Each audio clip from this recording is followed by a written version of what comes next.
With the Microdesk tool, you can connect this B-trap to this fitting. It's easy.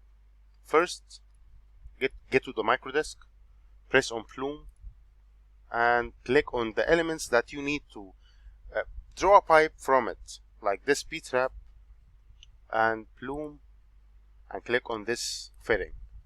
So you have two pipes. They are not connected, I know, but you will connect them.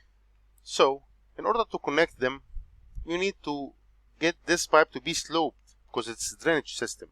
So this pipe, it's sloped, that's okay, but this pipe is not sloped.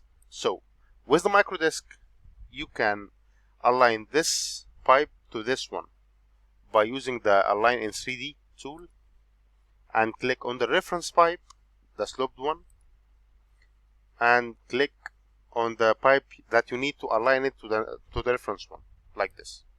So this pipe now has its own slope and in the same time aligned to this one. So click on Trim and click on the two pipes like this, and boom, you have connected those pipes with the Microdesk using the Plume and Align in 3D.